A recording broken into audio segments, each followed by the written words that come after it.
नमः शिवाय मेरे प्यारे यजमानों, कैसे हैं आप? आशा करती हूँ कुशलतापूर्वक होंगे, खुशहाल होंगे और त्योहारों के इस मौसम को एंजॉय कर रहे होंगे। जी हाँ, जन्माष्टमी, हरतालिका तीज, गणेशोत्सव, पितृपक्ष, नवरात्रि, दिवाली और त्यौहार शुरू हो गए। तो आज हम बात करेंगे हरतालिका तीज की, है ना। हरतालिका तीज हिंदू धर्म में रखे जाने वाले महत्वपूर्ण व्रत में से एक है।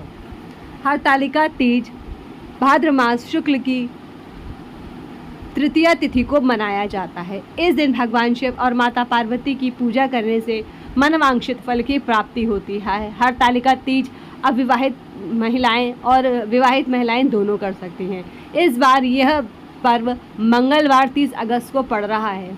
इस दिन सुबह से ही शुभ योग लग रहे हैं जो रात 12:04 तक रहेंगे। ऐसा माना जाता है कि भगवान शिव को पति के रूप में पाने के लिए देवी पार्वती ने सबसे पहले इस व्रत को किया था। हरतालिका तीज व्रत करने से पति की आयु लंबी होती है और वैवाहिक जीवन खुशियों से भर जाता है। हरतालिका तीज के व्रत बहुत कठिन है मेरी प्यारी सखियों। हरतालिका तीज व्रत बेहद कठिन नियमों के साथ किया जाता है। इस दिन महिलाएं अनाज और पानी का सेवन नहीं करती हैं। इसने व्रत के अगले दिन जल ग्रहण किया जाता है। हरतालिका तीज व्रत के दिन रात में धार्मिक भजन गाते हुए उत्सव मनाया जाता है। पूजा के नियम।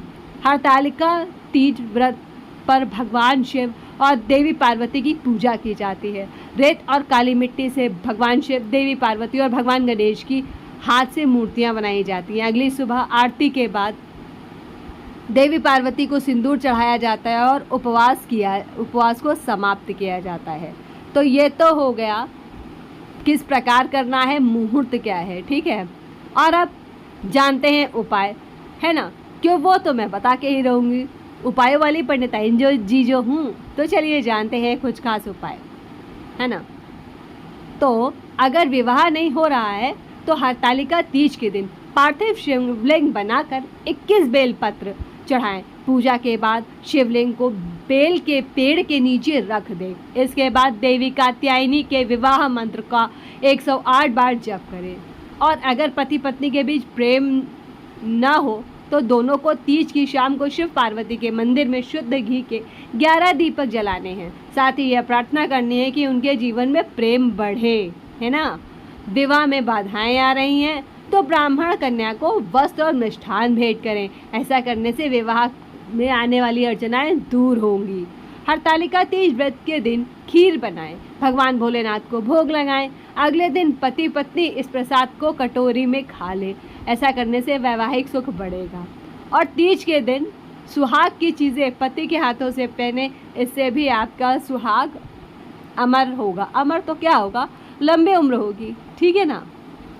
तो मेरी प्यारी सखियों, आप इस त्यौहार को बहुत ही मन से और पूरी लगन से मनाइएगा और इन्जॉय करिएगा इस त्यौहार को, है ना। क्योंकि त्यौहार होते हैं खुशियाँ देने वाले। और आपको पता है कि ये मेहंदी का कनेक्शन क्या है इस हरतालिका तीज से?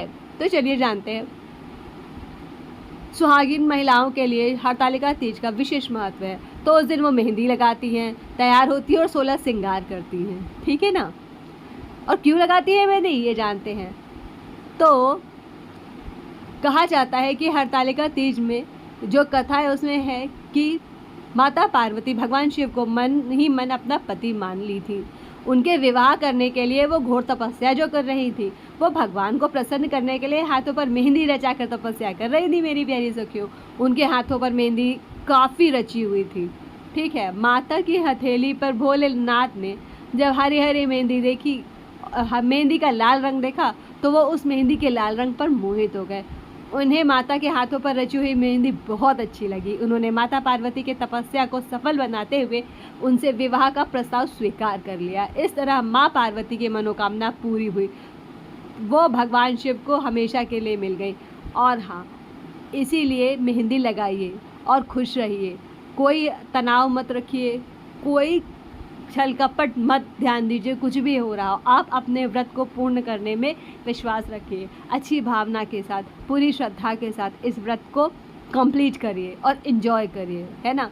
ताकि आपने इतनी जो मेहनत से व्रत किया है ना, भूखे रहकर और इतना मतलब शिद्दत के साथ में, तो भगवान भोलेनाथ और माता पार्वती आपकी इस जो कठिन व्रत है उसको पूर्ण करें और आपकी सहायता करें और आप भी खुश रहें, ताकि आपको इस पूजा का पूर्ण फल मिले, आप अच्छे से इस व्रत का पालन करें और इसका प्रयाण करें। तो मेरी प्यारी सखियों, आज के लिए बस इतना। आपकी प्यारी पंडिताइन जी का राम राम। आशा करती हूँ आप सब खुश होंगे और मेरे इस वीडियो को लाइक करेंगे, शेयर करेंगे और कमेंट्स करेंगे और सब्सक्राइब तो प्लीज़ करवा ही दीजिएगा। तो मेरी प्यारी सखियों, धन्यवाद।